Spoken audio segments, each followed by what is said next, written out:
channel. So, for today's video, another mukbang videos na naman po tayo. And for today's mukbang, may nag-request po nito na magmukbang naman daw kami ng carbonara. So, ayan guys. Finally, sa nag-request, kung natatandaan ko si Tita Riza, ayan, Balagtas, ayan, maraming salamat po sa pag-request. Guys, sobrang daming sahog nito guys. Meron siyang hipon, meron siyang bacon, meron din siyang ham. So, ayan, nakikita niyo ba siya, guys? Ayan, super creamy niya. Hindi ko alam bakit ganyan yung color niya sa camera, no? Pero, sasamahan ko din yan ng toasted bread. Lagay lang natin yung dumi dito. Ayan, meron toasted bread. Tapos, meron akong special bibingka. And meron din akong breaded chicken. Ayan. So, tapos meron pala ako ditong buko. Buko juice na merong gatas. So, let's eat. Let's start guys kasi kanina pa ako nakikrave. Kanina ko pa gustong-gustong kumain. So, ayan. Napaka-generous ng na to, ng carbonara na to. Lahat na nasa kanya. Ayan, meron siyang mushroom kompleto. Diyanan ko ulit guys ang nagluto. Super creamy.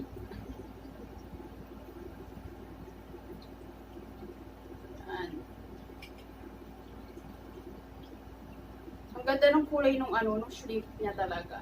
Orange na orange. Grabe, ang daming bacon nito. Yan o.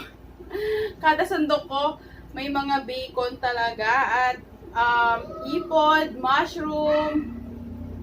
Sobrang nakakatakam guys. So, ayan siya. So, ayan.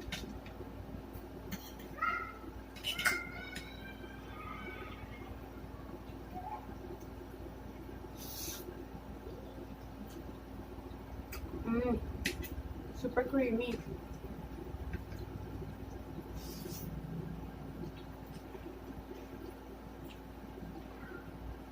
Sarap. Pakalasa. Sumasabay pa yung hinamnam ng hipon.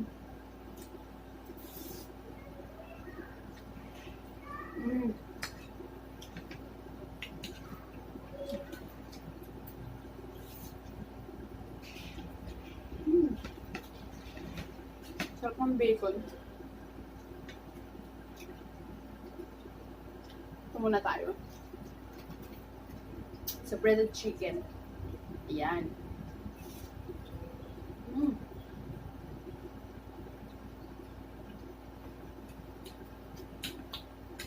Agad. Tapos subo nito.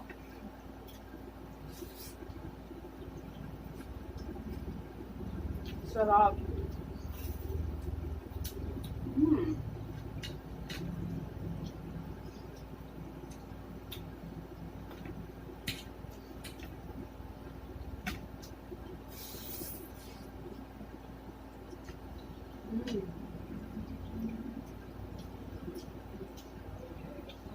Tapos may cutter ng buko juice guys. Grabe.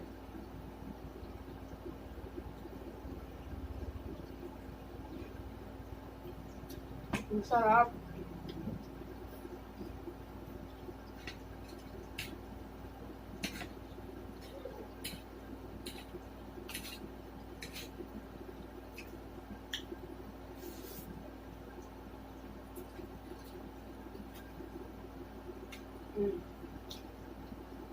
Sarap talaga. So, dito na tayo sa special bibingka.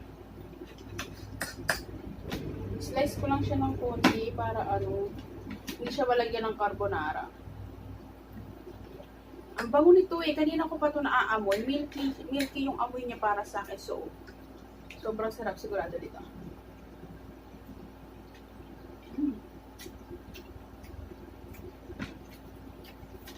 Ang sarap nga niya.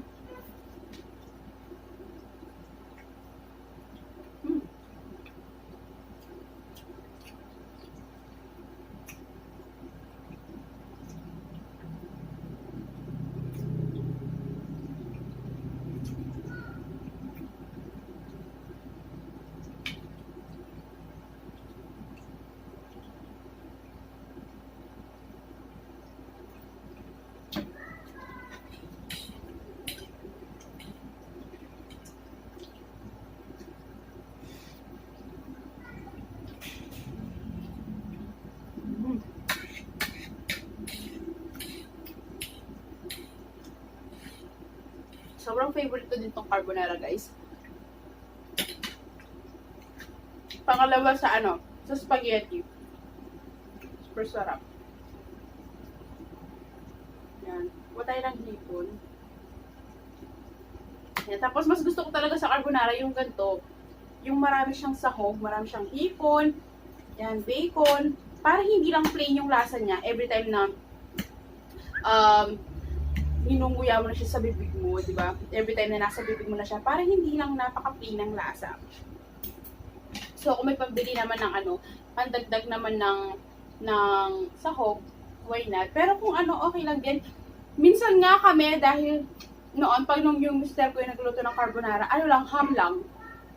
Dinadaan na lang namin sa Nestle cream or sa yung pinaka-sauce ng ng carbonara. Di ba kapag binili mo yung pasta, meron na siyang kasamang sauce.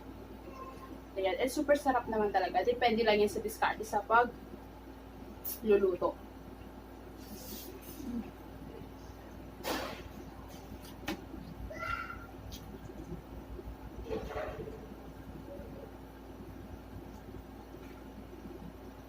Ayan. Nakain ko yung dahil na napasama pala dito.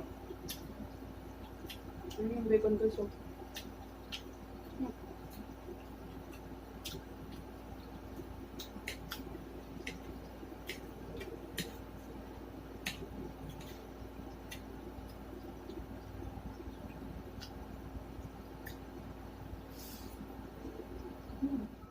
Makapusin nyo. Pala, nag-iba na naman tayo ng background. Ngayon lang to kasi ito sa side na to, medyo napansin ko sa mga previous video ko na dito ako nag-background sa kabila na yung may wallpaper. Medyo parang madilim yung video ko. Unlike pag dito, medyo maliwanag siya ng konti. Tapos hindi lumalabas yung natural color ng mga pagkain. Kaya ay inaaral ko pa talaga yung perfect na location o perfect na kung saan tututok ko yung light o kung saan ba ako maglilikod ng background para maganda talaga yung kasi dun sa napansin ko dun sa wall na binigyan ko ng wallpaper parang medyo madilim, ayan, hindi talaga kita yung natural color ng pagkain. So ayoko naman ng ganun.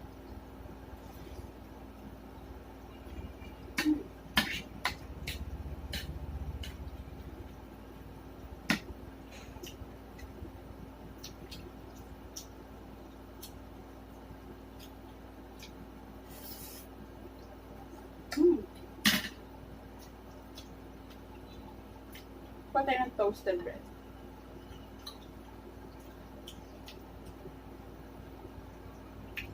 Kahit saan naman, parang pwede pati itong Virginia. Sa chicken, at lalo na, yan sa bread chicken, sakto yan.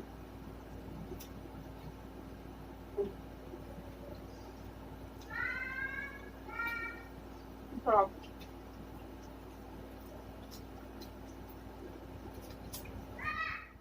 So, yan lang guys. Ganyan lang po kasimple. Kita din naman, naubos ko yung aking carbonara. Sobrang dami lang talagang nailagay dito.